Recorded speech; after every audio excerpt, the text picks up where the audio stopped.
Kementerian Pertahanan Israel mengakui banyaknya korban jiwa di antara pasukannya. Jumlah kematian tentara Israel sejak 7 Oktober 2023 dilaporkan mencapai 1.152 tentara. Pengakuan Kementerian Pertahanan Israel ini disampaikan pada Senin 6 Oktober 2025. Statistik menunjukkan bahwa di antara yang tewas terdapat 1.035 prajurit dari tentara pendudukan. Kemudian ada 43 dari unit darurat, 100 anggota polisi pendudukan, 9 dari Dinas Keamanan Sinebet, dan 8 dari Dinas Penjara Israel.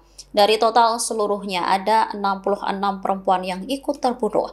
Menurut Radio Angkatan Darat Pendudukan, sekitar 42% dari mereka yang tewas setara dengan 487 prajurit. Dikutip dari almayadin.net, usianya pun di bawah 21 tahun. Sementara sebanyak 141 prajurit berusia di atas 40 tahun juga tercatat gugur. Kebanyakan dari mereka adalah prajurit reguler dan pria lajang.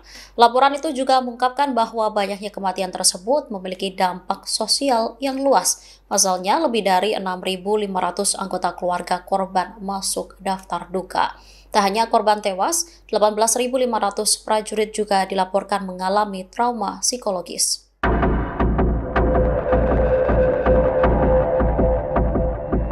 Presiden Amerika Serikat Donald Trump terlibat dialog sengit dengan Presiden Israel Benjamin Netanyahu pada Minggu 5 Oktober 2025.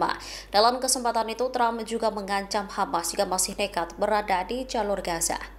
Dikutip dari The Times of Israel, Trump disebut merasa kesal dengan Netanyahu saat melakukan panggilan telepon. Presiden Amerika Serikat itu meminta agar Perdana Menteri Israel berhenti bersikap sangat negatif. Trump juga menyinggung posisi Hamas jika masih nekat berada dan berkuasa di jalur Gaza. Pasukan perlawanan Palestina itu dinilai akan menghadapi penghancuran total. Ia menilai Hamas telah berulang kali menyatakan tidak ingin tetap menjadi penguasa tunggal Gaza. Akan tetapi mereka tidak menyetujui pelucutan senjata total dan menuntut peran dalam negara Palestina di masa depan. Meski demikian, Trump menekankan jika proses negosiasi saat ini masih berlangsung. Namun, negosiasi tersebut menghadapi kendala. Hamas menyatakan siap membebaskan para sandera yang ditawannya, tetapi diperkirakan akan mengajukan tuntutan tambahan terkait penarikan militer Israel dari jalur Gaza. Mereka juga mencari kejelasan mengenai ketentuan penarikan Israel dari Gaza dalam perundingan di Kairo yang dikatakan oleh diplomat Arab.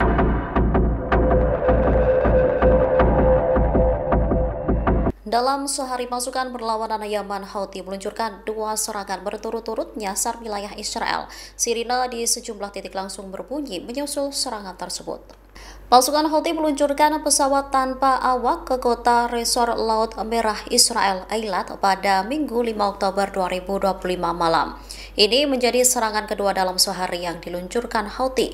Namun, militer Israel mengklaim pasukannya berhasil mencegat pesawat tak berawak yang diluncurkan perlawanan. Sirine pun berbunyi diduga karena serpihan peluru yang jatuh akibat intersepsi tersebut. Tak ada korban jiwa maupun luka yang dilaporkan akibat serangan itu. Sebelumnya pada hari itu, pasukan Houthi menembakkan rudal ke arah Israel Tengah sebelum fajar. Houthi mengklaim rudal tersebut menargetkan lokasi-lokasi sensitif. Meski demikian, tentara Zionis mengklaim jika pasukannya berhasil menembak jatuh rudal Houthi. Kantor media pemerintah Gaza menyatakan pemboman dan serangan darat Israel telah menghancurkan hampir 90% infrastruktur di jalur Gaza, menyebabkan wilayah itu berada di ambang kehancuran total. Diketahui lebih dari 80% wilayah Gaza kini disebut berada di bawah pendudukan Israel. Sekira 2 juta warga sipil telah dipaksa mengungsi berulang kali akibat serangan yang terus berlanjut. Melalui laporan tersebut, otoritas Gaza menuduh Israel melakukan kampanye kelaparan dan pembersihan etnis. Disebutkan selama 2 tahun terakhir, lebih dari 200.000 ton bahan peledak telah dijatuhkan di Gaza. Bahkan wilayah yang disebut sebagai zona kemanusiaan aman di Al-Mawasi pun tidak luput dari serangan dan telah dibom lebih dari 130 kali.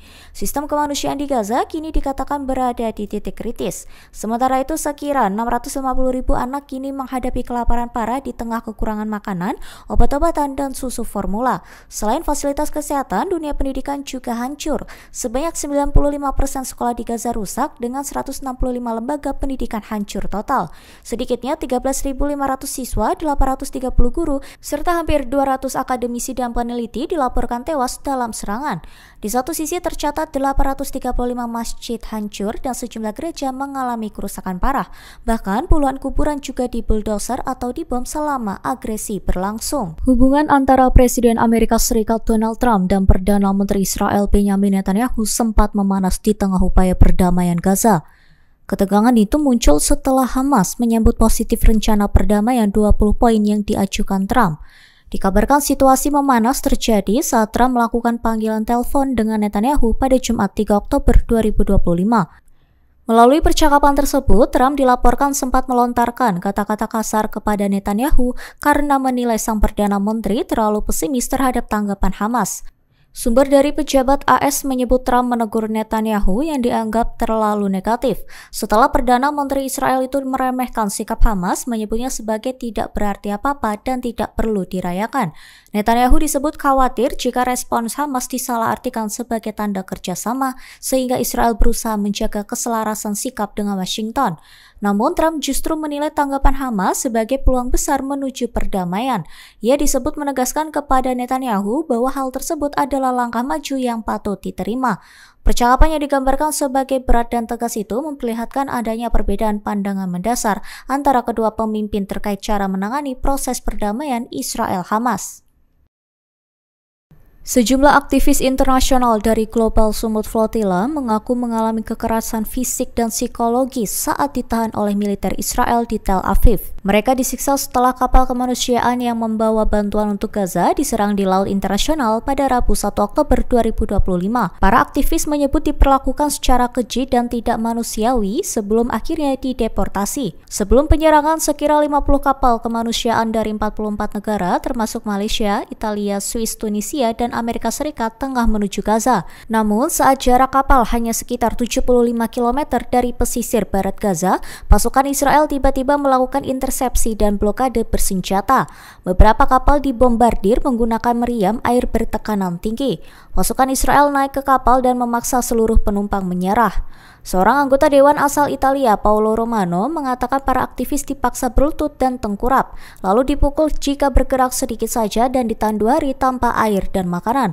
Ratusan aktivis kemudian dibawa ke pelabuhan Asdod sebelum dipindahkan ke penjara Ketziot di Gurun Negev, fasilitas yang dikenal menampung tahanan politik Palestina. Mereka ditahan selama 2 hari tanpa air bersih, tanpa akses medis, dan ditempatkan di sel sempit. Romano menyebut mereka diperlakukan seperti binatang. Ia bahkan menuturkan pasukan Israel kerap membuka pintu di malam hari sambil menodongkan senjata untuk menakuti para tahanan. Sejumlah warga Gaza dikabarkan memberikan pujian kepada Presiden Amerika Serikat Donald Trump seusai dirinya mengumumkan gencatan senjata antara Israel dan Hamas. Mereka menilai langkah Trump itu membuat Perdana Menteri Israel Benyamin Netanyahu tak akan bisa menghindar dari tekanan internasional seperti sebelumnya.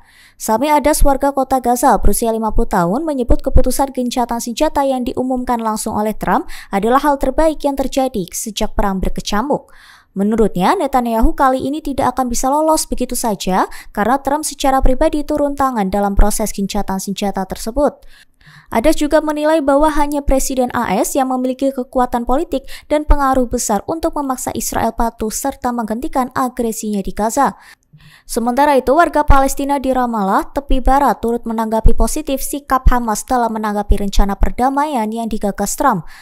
Seorang warga bernama Iyad Safi menilai sikap Hamas kali ini sangat baik dan penuh pertimbangan. Ia menekankan bahwa yang terpenting saat ini adalah menghentikan perang dan mengakhiri penderitaan rakyat. Ia berharap upaya gencatan senjata ini dapat benar-benar membawa kebaikan bagi rakyat Palestina yang telah lama menderita akibat konflik berkepanjangan.